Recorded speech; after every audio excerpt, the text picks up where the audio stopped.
Hello, boys and girls, and welcome to Auntie Jill's Neighborhood. And as you can see, we have a special guest today. I am delighted to welcome our new pastor, Pastor Elizabeth, to Auntie Jill's Neighborhood. Now, we're inside. We're in the area where I typically film my hymn segment on midweek, but because it was too hot to go out and sit on the porch today. So we invited Pastor Elizabeth to come into our house, and luckily we're going to get to have dinner with her afterwards. So you're the first order of business, though, today, is we want to fall in love with Pastor Elizabeth, as she said that she wants to fall in love with us. So I'm going to ask her some questions, and we're just going to have fun with this. We're going to get to know her and get to know one another. As you can see, Bear and Frida are here too. They won't be running after any squirrels today. So instead, we're just going to have this wonderful time. Pastor Elizabeth, thank you so much for making the trek to come to Kernersville, North Carolina. And if you have any questions too, folks, please email them, because I'm going to do a series of interviews over the next few weeks with special people in our congregation. And I would love to be able to get some thoughts to Elizabeth if you have them too, because maybe we can have her back, or maybe she's going to do a special program. It's going to all be fun. So anyway, here we are. So Pastor Elizabeth, where were you born? I was actually born in Yonkers, New York. I don't have any idea how long I was in Yonkers, New York. Not for very long. Okay, because then clearly, if you were born in Yonkers, that's not the same place you grew up? That's correct, because I was adopted. So from Yonkers, I went to an adoption agency in Hartford, and then I was adopted into a Navy family when I was 3 months old. And then 2 years later, my brother was adopted. He was 6 months old from a different family, and we grew up in a Navy household, but we didn't grow up in one place. We grew up in New London, Connecticut, and then we would move. So we would move to Washington, D.C. for 3 months while Dad went to school, and then we'd move back to New London, Connecticut, then we'd move to Norfolk, then back to Connecticut, then Bremerton, Washington, then back to Connecticut. We moved all the time. Sometimes I was in 3 different schools in a single year. Wow. I went to 4 different high schools in Germany. Well, three in Germany and 1 in Virginia for 3 months. Oh, we just moved all the time. That's amazing. Isn't that amazing, kids? That is so cool that you were adopted. It's like we adopted Bear and Frida. What a wonderful thing. Oh, that is amazing. That's amazing. And you said then that your dad was in the Navy. Right. My father's a Navy submarine officer. Did you all hear that? A Navy submarine officer. Wow. So he was in submarines. He was in submarines. He commanded the USS Stonewall Jackson, which is a nuclear ballistic submarine. Wow. And we got to go on it. For the change of command, we got to go on the submarine and go from Newport, Rhode Island to New London. And we got to submerge for about 45 minutes. And it wasn't what I expected, because I always thought submarines were flat or even level when they were underwater. They're not. No, they're not. They're going up or they're going down all of the time, depending upon the water that's in the ballast tanks. And so my father says when they would make birthday cakes for the officers, they would come out like triangles, and then the chefs would even them out with icing. So you'd either get a lot of icing and a little cake, or a little icing and a lot of cake, depending upon which part of the cake triangle you got. Oh, that's amazing. And you were aware then that you were not flat, shall we say? You were always at some angle. Wouldn't you be if you felt like you were living on a ramp? I mean, that's I have what it's like. Well, yeah, that's like being on a raked stage, in the theater. You kind of have to feel like you're a cow on the side of the hill, right? Yes. Or your shoes have to be a certain way. Yeah, we both, Jake and I've had to get used to doing rakes, so that's amazing. Was it claustrophobic? Well, when I was a kid, it was like a jungle gym, so I thought it was great. The adults had more trouble with being in an enclosed space, especially when we were submerged. Yeah. But my dad was at the helm. I knew I was safe. I felt fine. Oh, that's amazing. So, and how many years was he in the Navy? He was in the Navy for 30 years. He was Wow. on board submarines for 20. Wow. So that meant that he was gone 6 months a year. They're 3 months in, 3 months out, 3 months in, 3 months out. Gotcha. Yeah. Oh, that's amazing. Well, and as we say often, thank you for your service, Dad. Isn't that great? That's terrific. I'm really proud of him, and I'm really glad I grew up in the submarine community. It's a very special, I bet. special community. Well, it's like a special talent, right? There's not a lot it's a of special people. calling. Yes, that's for special sure. calling. Yes, because there aren't a lot of people who would do that kind of work. Yeah. But our military has a lot of that True. specialized work, right? That's true. So, how amazing that you've come from that family. That's so awesome. I feel really, really fortunate. And that's cool that you lived in Europe, We did. We lived in Stuttgart. in Stuttgart, Germany, for how many years? For 3.5 years, almost 4. Wow. And you were in high school there. I was in high school then. So if it was with the military, then you were probably on a military base? We were on Patch Barracks in Stuttgart. Okay. So that was like its own community. It was an army post. We'd never lived on an army post before, but there's not a big Navy presence in the middle of Germany. That's right. That would totally So- make sense. But when you went to school, did you learn German, or was it more of an English-based school? It was an English-based school, but there's just no way that you can live in Germany without becoming very conversant in German.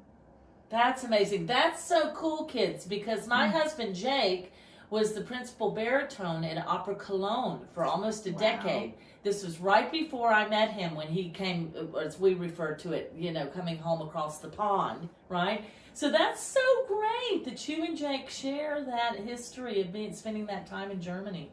And Germany's a beautiful country, Very I must beautiful. say. Yes, awesome. Well, so then you have a brother. I had a brother. You had a brother. My brother died when he was 28. I was 30. And my mother died 3 years later. And Wow. my father remarried, and so now I have 2 stepbrothers. My parents, my father and stepmother have been married for 22 years, so I've had stepbrothers for a while now. And because of my stepbrothers, I have 2 nieces and 4 nephews. Don't we So love I'm our Auntie Elizabeth. Your Auntie Elizabeth, yes. Yes, and my job is to spoil my nieces and nephews. Oh, absolutely. As I tell my stepbrothers, it is their job to say no. It is my job to say yes. I'm the aunt. Yes. Right on. Oh, Aubrey Jean, don't you love that? Yes. That's the Oh, way it should be. that's the way it should be. I know. That's how I feel too. Oh, well, what a blessing. It is. You It felt like the restoration of Job. It really did. I hear you from the Bible. Yes, because you have lived that. What an amazing story. So, how did you become Dr. Elizabeth Foss? Isn't that interesting? She's a doctor, kids. Dr. Elizabeth Foss. I feel so much better having a doctor in the house. Yeah? Well, tell us a little bit about that, because not all pastors are doctors, right? That's true. So what makes you special? Well, I went to seminary in Atlanta. Okay. So for 4 years, I was at Candler School of Theology. Okay. And worked as a chaplain for a while at an inner city hospital called Crawford Long. And I put Wonderful. myself through seminary by working at Eggleston Children's Hospital.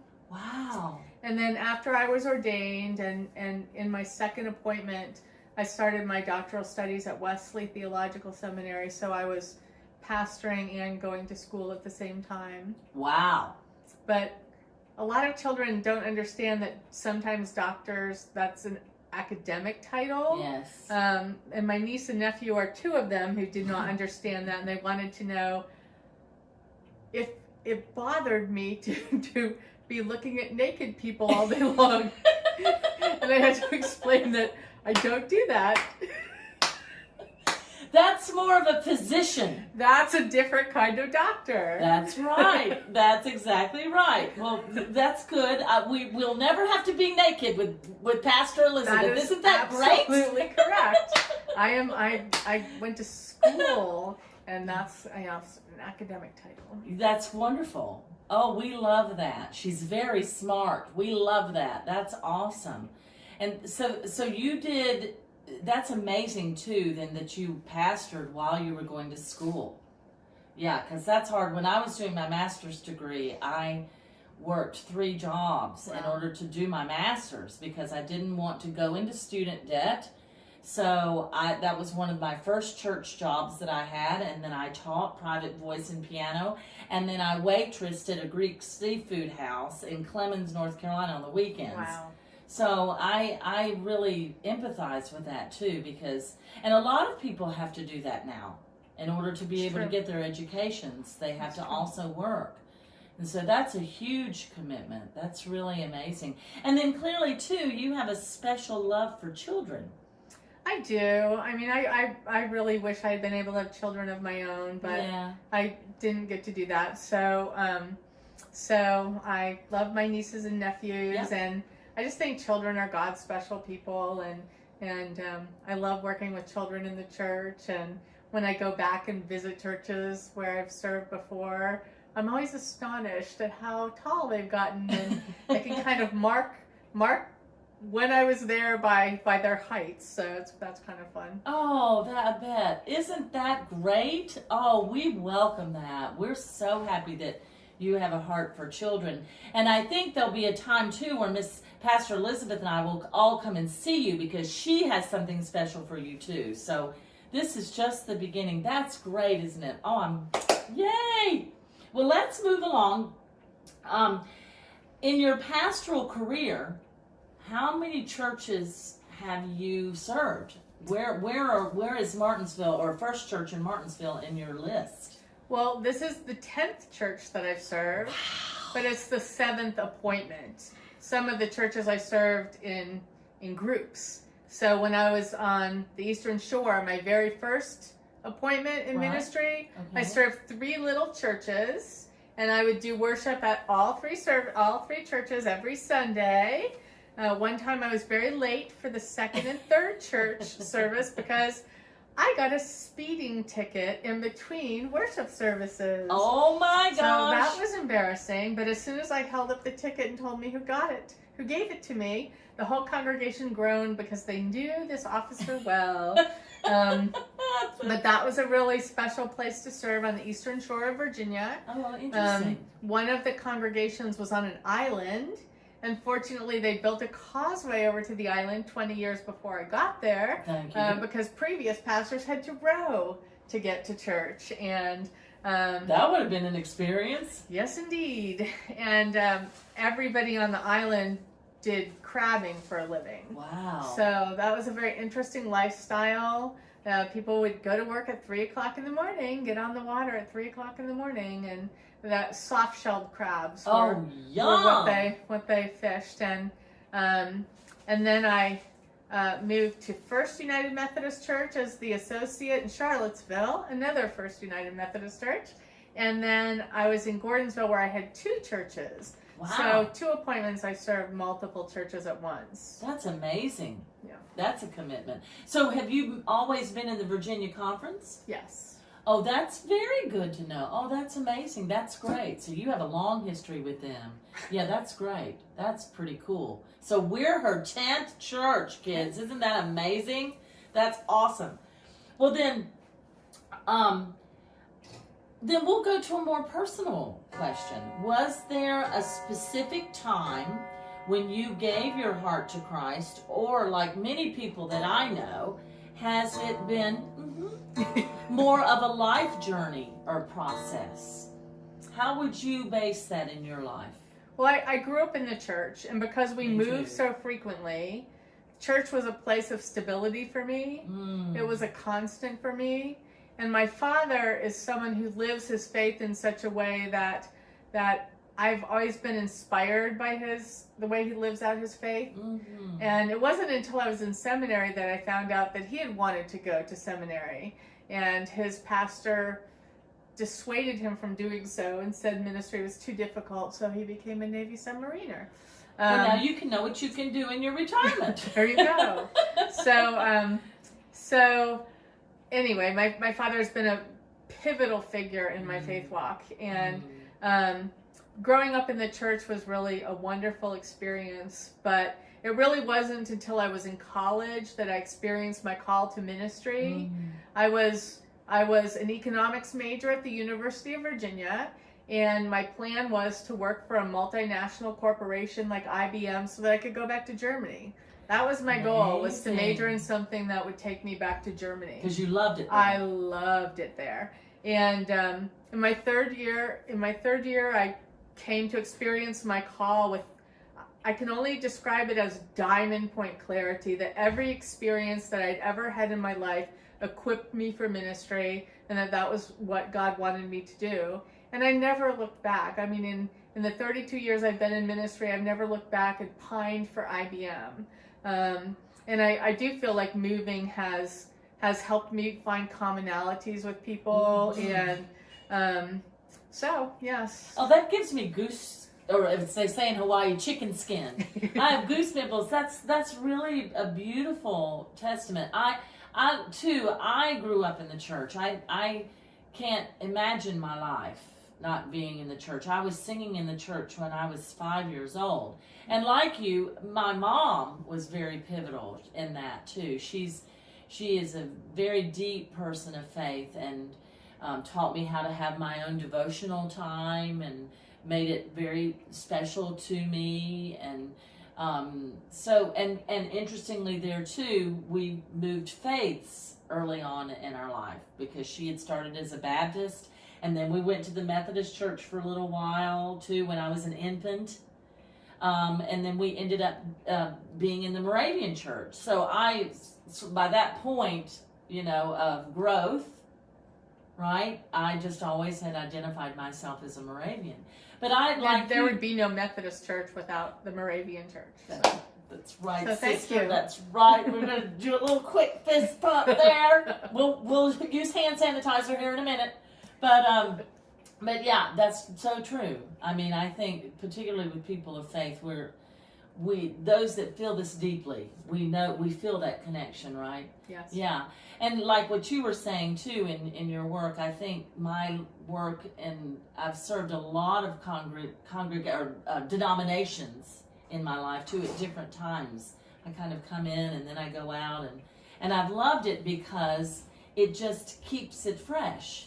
You're always experiencing the word, the faith, from a little bit of a different perspective, right? Yes. But then it does make you really appreciate the congregation that you're in, right? Yes. So that's wonderful. I knew I liked her. That is so great to share that. But we're glad you became a minister too and didn't work for IBM. That's awesome. Well, now, what is your favorite color? Pink. Pink! Did you hear that? Pink! People, you need to remember that. Her favorite color is pink. Yes, I think we're going to see a lot of pink in her office. I loved it today at Drive Up Worship because we're in that season. I always knew it as ordinary time, but it's that season right after Pentecost, right? And so she had the most beautiful green stole on today that she wore over her robe. And green is my favorite color. So I was like, yes! I loved it. And she told us today that she has a lot of different color stoles and embroidered stoles. So she's going to be groovy, people. We're going to love it. That's so awesome. Pink, do you have any pets? I have 2 cats, Aspen and Maple. They are feral rescue cats. They are 3 years old. They are perfect in every way, and they are not spoiled at all. Did you hear that, Pierre? I totally understand. We love our pets. It's Aspen and Maple. Aspen is gray, like the bark of an aspen tree. Oh, lovely. And Maple is orange, an orange marmalade cat, like a maple tree in the fall. Absolutely. Oh, beautiful. Yeah, and we tend to be dog people or cat people. I grew up with dogs, so I love dogs, but in order to be fair to a dog, you have to be home, and I'm not home, so. There you go. Cats could care less. And they're happy to see you, but if you're not there, they're happy too. And it is a privilege to live with animals, isn't it? It is. Yes. Especially during this pandemic. Yes. It's just been marvelous. So when we were on lockdown, especially, just having other creatures alive in the house was just marvelous, and they're such wonderful companions. They're so wonderful. Yes. So sweet. So sweet. They're God's gift to us. And she They also really are. told us today at Drive Up Worship that she always does a blessing of the animal service. Have you all done that? Tell us a little bit about a blessing of an animal service for those that don't know.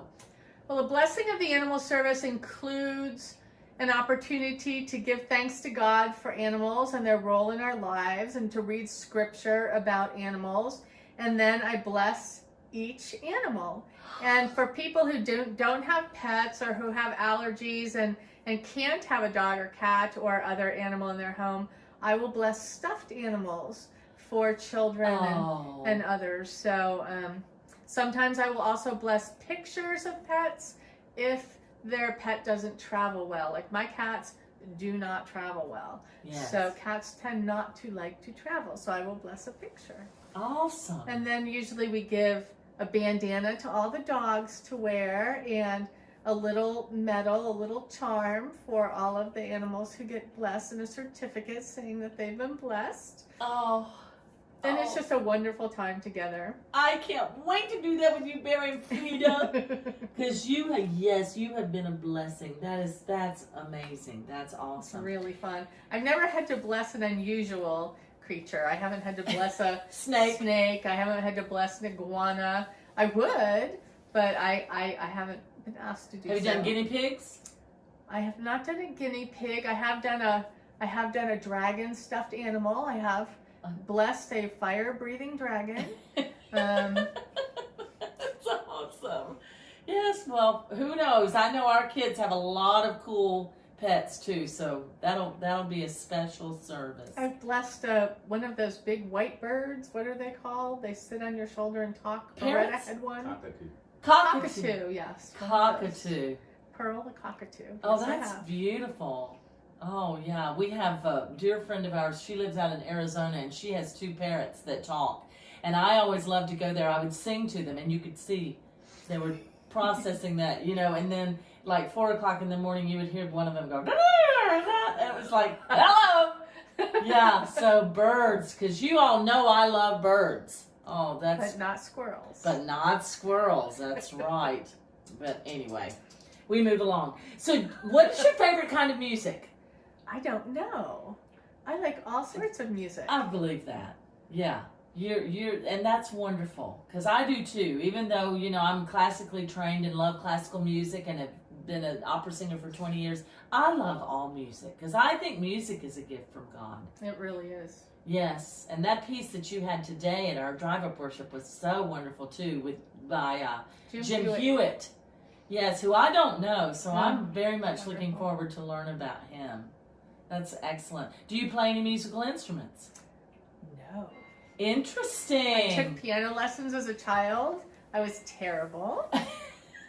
Turns out you have to practice, and I didn't like practicing. Well, there you go. And then as an adult, I thought I would take up the flute. Oh, yes. I thought all the flute required was learning fingering.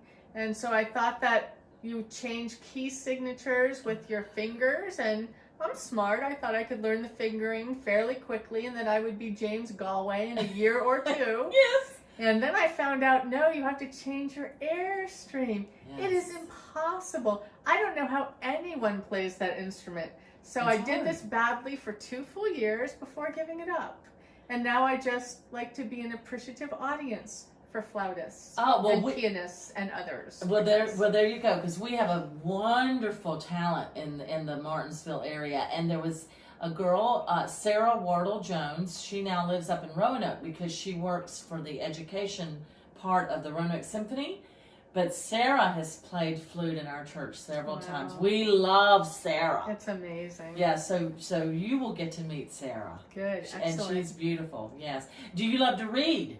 I love to read. Yeah. You are never alone with a book, and a book can take you any place in the world. What are your top 3 books in life?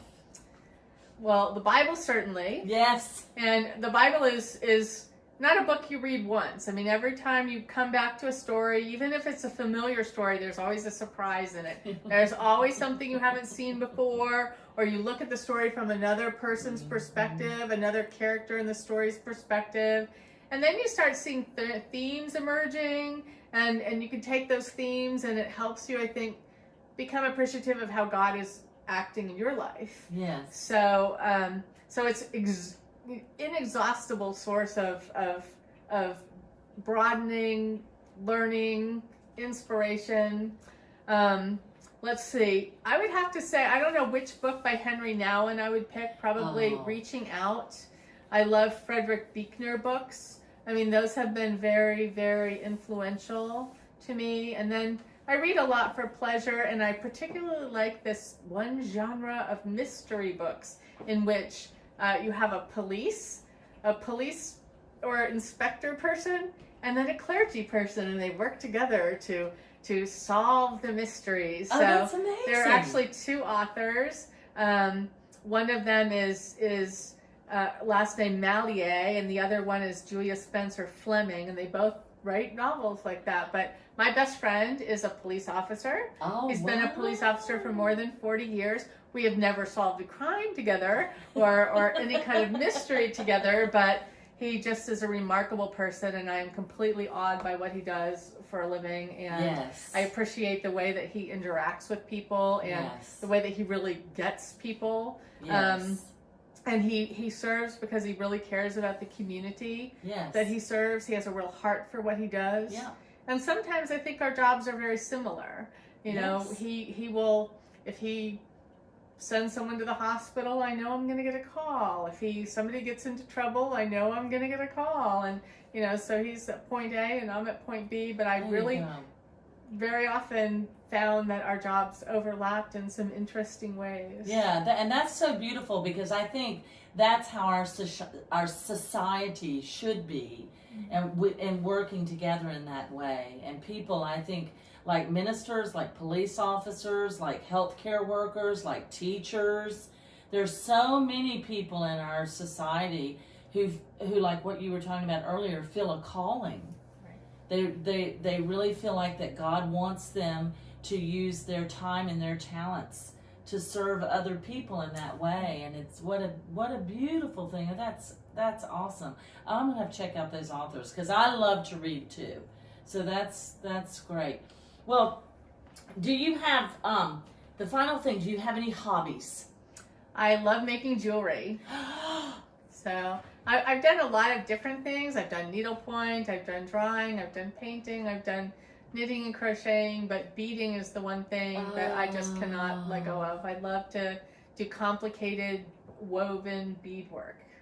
Very soothing. It's very precise. Yes. It's one of those things that either drives you crazy or you find it soothing. Yeah, that's right. And I have to be very careful. I have to watch the time. Sometimes I have to set a timer, because on more than one occasion I've started a beading project in the evening, and then the next thing I noticed, the sun was coming up. So I get lost in my beadwork. I really, really love it, and you'll see some of my work. Oh, yes. Oh, wow. I'm so impressed. That's amazing. I can't wait. Well, in closing, what would you say is your favorite thing about being a minister? There's so many favorite things. I love mission, and I love churches with a heart for mission, because their hearts are evident. Yes. And love is an action verb, and when you put that love into action, it's just inspiring.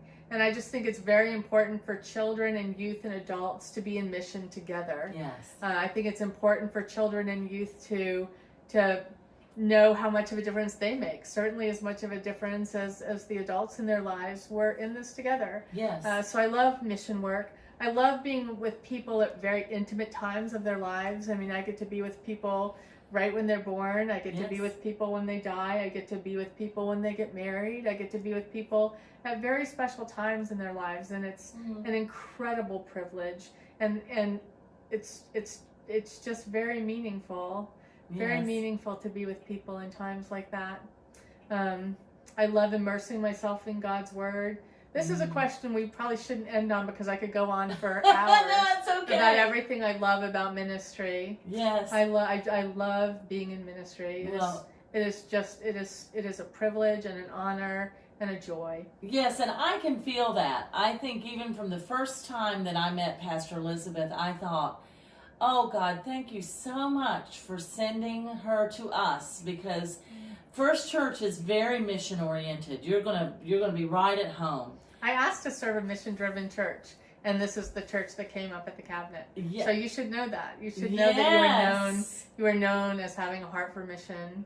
That's a wonderful thing to be known for. Yes, and that at this time God brought us together in that way. And we are just delighted that God has brought you to us. Well, this church also really has a heart for hospitality. Yes. And I said in my first sermon that my first thing I wanted to do was to fall in love with this congregation, and they're making it so easy.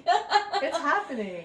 I know when she said that in our first drive-up worship together, again, I got goose pimples. I got chicken skin, because I thought, that just made my heart burst out of my skin, because what a wonderful thing that God has sent us, Pastor Elizabeth, to fall in love with us and to help us and to lead us, especially in a time of pandemic. I mean, what an amazing moment to be called. But she has been, and we are so delighted to have her. And as I'm getting to know her, folks and kids, I know that you're going to fall in love with her too. And I welcome you to get to know her right now, even though it's difficult for us to be together. Reach out to her. You can come by her office. You can email her. You can call her. She totally welcomes that. And I just encourage you to do that, because I think you're going to love her too. We're so glad you're with us. Thank you. I feel really honored, and I'm very pleased to be here. Good. Well, would you join me in saying our final prayer with the kids? I'll say it first, and then you can say it with Pastor Elizabeth. Okay. So may the Lord watch. May the Lord watch between me and thee. Between me and thee. While we are absent. While we are absent. One from the other. One from the other. Thank you so much for being with us today. Thank you, Pastor Elizabeth. And now we're getting ready to go in there and eat some food that Uncle Jake has made for us, and we'll have the dogs with us too.